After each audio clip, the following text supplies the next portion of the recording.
Hello students, स्वागत है आप सभी का YouTube channel science by Anil sir पर। इस वीडियो में मैं आपको बताने वाला हूँ उत्तल दर्पण से प्रतिबिंब निर्माण किस प्रकार से किया जाता है।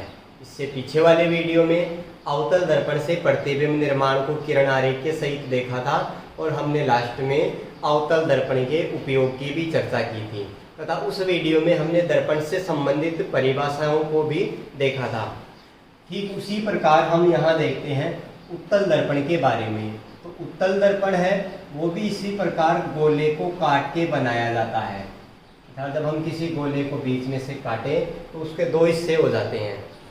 उत्तल दर्पण भी गोले को काट के ही बनाया जाता है, इसलिए ये भी गोलीय दर्पण का ही प्रकार है। अब इसमें क्या होगा कि इस प्रकार से ये जो दर्पण है इसमें अंदर के भाग में पॉलिश कर दी जाएगी। अंदर की तरफ अगर पॉलिश कर दी जाती है तो इसका परावर्तक पृष्ठ ये बाहर की ओर उभरा हुआ भाग हो जाता है। जिस दर्पण का बाहर की ओर उभरा हुआ भाग परावर्तन का कार्य करता है उसे उत्तल दर्पण कहते हैं। दूसरी बात यह है, उत्तल दर्पण के ऊपर हम अगर प्रकाश की किरणें डालते हैं, उत्तल दर्पण अपने ऊपर गिरने वाली प्रकाश की किरणों को फैला देता है, इसलिए उत्तल दर्पण को अपसारी दर्पण भी कहा जाता है। ये अपने ऊपर गिरने वाली प्रकाश की किरणों को फैलाता है, इसलिए इसको अपसारी दर्पण कहते हैं। अब का मतलब होता है दूर, अर्थात जो किरणें इसके ऊपर आके गिरेंगी ये उनको फैला देगा, किरणें दूर दूर जाएंगी। फिर आगे हम बात करते हैं उत्तल दर्पण से प्रतिबिंब निर्माण में किरण आरेख जो हम बनाएंगे उसके लिए किरणों के परावर्तन के क्या क्या नियम हैं, तो नियमों की चर्चा करते हैं। इस प्रकार से ये उत्तल दर्पण है, ये इसकी वही परिभाषा, वृत्ताकार सीमारेखा का व्यास द्वारक, ये इसके परावर्तक पृष्ठ का केंद्र ध्रुव है। जिस गोले को काट के बनाया गया है उस गोले के केंद्र को वक्रता केंद्र कहते हैं और इनको मिलाने वाली ये काल्पनिक रेखा मुख्य अक्ष हो जाएगी। यहाँ बीच में ये मुख्य फोकस। तो परिभाषाएं वही हैं जो अवतल दर्पण के लिए थी, तो इनको आप वहाँ से देख सकते हो पीछे वाले वीडियो से।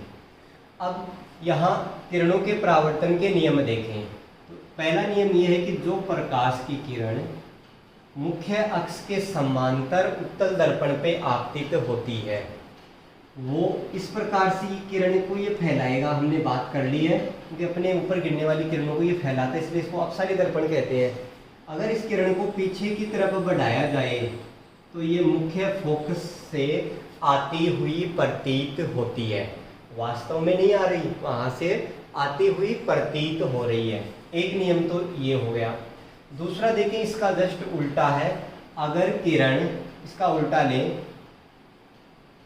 इस प्रकार से, मुख्य फोकस की सीध में अगर किरण आपतित हो रही है तो वो मुख्य अक्ष के समांतर जाएगी। ये दूसरा नियम हो गया। इस किरण इस चिन्ह को यहाँ हटा देते हैं तो ये दूसरे के लिए ये हो गया इस प्रकार से। अगर मुख्य फोकस की सीध में किरण दर्पण पे आपतित हो रही है तो दर्पण से परावर्तन के पश्चात वो मुख्य अक्ष के समांतर जाएगी।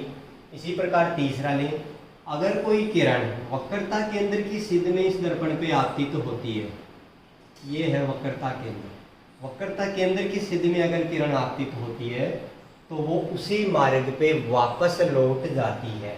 ये उत्तल दर्पण से किरणों के परावर्तन के नियम हैं। अब हम इन नियमों के आधार पे उत्तल दर्पण से प्रतिबिंब निर्माण को देखें। पहली स्थिति है जब बिंब अनंत पर स्थित है, इसके लिए प्रतिबिंब का निर्माण करते हैं। ये उत्तल दर्पण, वृत्ताकार सीमारेखा का व्यास इसका द्वारक हो जाएगा, ध्रुव O, मुख्य फोकस F तथा इसका ये वक्रता केंद्र C है। बिंब को अनंत पे रख रखा है, इस प्रकार से ये बिंब रखा हुआ है अनंत पर। किरणों के परावर्तन के नियम से देखें, अनंत से चलकर मुख्य अक्ष के समांतर एक किरण आएगी। ये किरण दर्पण से परावर्तन के पश्चात दर्पण इसको फैला देगा।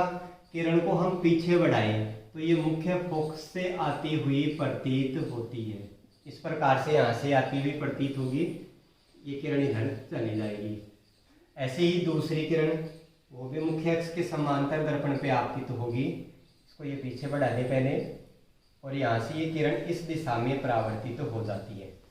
तो इन किरणों को पीछे बढ़ाने पे ये मुख्य फोकस से आती हुई प्रतीत हो रही है, वास्तव में वो नहीं आ रही। वहाँ से उनका आभास होता है कि किरण यहाँ से चल के आ रही है या दोनों किरणें यहाँ मिल रही हैं, तो ये प्रतिबिंब की स्थिति हो गई। बिंब जब अनंत पे था तो प्रतिबिंब की स्थिति है मुख्य फोकस एफ पर। दूसरी बात करें इसकी प्रकृति, तो उत्तल दर्पण हमेशा आभासी व सीधे प्रतिबिंब ही बनाता है। आभासी व सीधा, ये प्रतिबिंब की प्रकृति हो जाएगी। और तीसरी बात साइज की लें। साइज आप देख सकते हो, यहाँ बिंब इतना बड़ा है और प्रतिबिंब है वो बिंदु की साइज का नजर आ रहा है। तो प्रतिबिंब का साइज हो गया बिंदु की साइज का।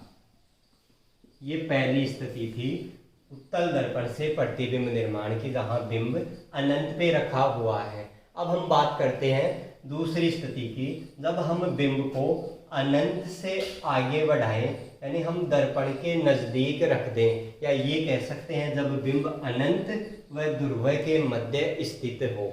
अनंत व ध्रुव के मध्य स्थित है तो उसके लिए किरण आरेख खींचे। ये उत्तल दर्पण हो गया, ये इसकी वृत्ताकार सीमा रेखा, और यहाँ से ये मुख्य अक्ष खींच देते हैं। ये दर्पण के परावर्तक पृष्ठ का केंद्र ध्रुव कहलाता है, ये मुख्य फोकस और ये वक्रता केंद्र। बिंब को रख रखा है अनंत और ध्रुव के मध्य, अर्थात यहाँ इस मुख्य अक्ष के ऊपर बिंब को रखना है। अब इसके लिए किरण डालें। एक किरण इस प्रकार से मुख्य अक्ष के समांतर दर्पण पे आपतित होगी और इसको यहाँ से पीछे बढ़ाएंगे तो ये मुख्य फोकस पे मिलती हुई प्रतीत होती है, यहाँ से ये इस तरफ फैल जाएगी। दूसरी किरण वक्रता केंद्र की सिद्ध में डालनी है। वक्रता केंद्र की सिद्ध में आपतित होने वाली किरण उसी मार्ग पे वापस लौट जाती है, अर्थात ये इसी मार्ग पे वापस आ जाएगी। यहाँ ये दोनों किरणें मिलती हुई प्रतीत हो रही है, इसलिए प्रतिबिंब यहाँ बनेगा और आभासी बनता है, क्योंकि उत्तल दर्पण हमेशा आभासी और सीधे प्रतिबिंब ही बनाता है। ये थी दूसरी स्थिति। अब इसके लिए हम ये तीनों बातें लिखते हैं कि प्रतिबिंब कहाँ कहाँ बन रहा है। तो स्थिति तो है एफ और ओ के मध्य, एफ व ओ के मध्य। प्रकृति की बात करें, प्रकृति है आभासी व सीधा। इस प्रतिबिंब को हम पर्दे पे प्राप्त नहीं कर सकते। जिस प्रतिबिंब को पर्दे पे प्राप्त नहीं किया जा सकता वो आभासी प्रतिबिंब होता है। और साइज आप देख सकते हो, बिंब की साइज और प्रतिबिंब की साइज से यहाँ पता चल रहा है कि बिंब से छोटा बनता है, बिंब से छोटा। तो ये थी उत्तल दर्पण से प्रतिबिंब निर्माण की दो स्थितियां, पहली अनंत पर और दूसरी थी अनंत व ओ के मध्य बिंब को रख रखा हो। आगे बात करते हैं उत्तल दर्पण का उपयोग कहाँ होता है। उपयोग, उत्तल दर्पण हमेशा आभासी, सीधा और बिंब से छोटा प्रतिबिंब बनाता है, इसलिए इसका एक उपयोग तो होता है वाहनों में पश्चदर्शी दर्पण के रूप में। वाहनों में पीछे का दृश्य देखने के लिए उत्तल दर्पण का उपयोग किया जाता है।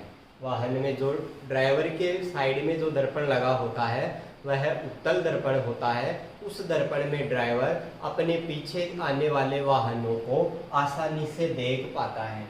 दूसरा इसका उपयोग, आजकल एटीएम मशीन में भी इसका उपयोग होने लगा है। एटीएम के पास उत्तल दर्पण लगा होता है, जिससे जो ग्राहक जो पैसे निकाल रहा है वो अपने पीछे के दृश्य को भी देख सकता है। उत्तल दर्पण के ये दो उपयोग थे। उम्मीद है आपको ये वीडियो पसंद आया होगा। अगर वीडियो पसंद आता है तो वीडियो को लाइक कीजिए और अगर आप हमारे चैनल पे नए हैं तो चैनल को सब्सक्राइब कीजिए। धन्यवाद।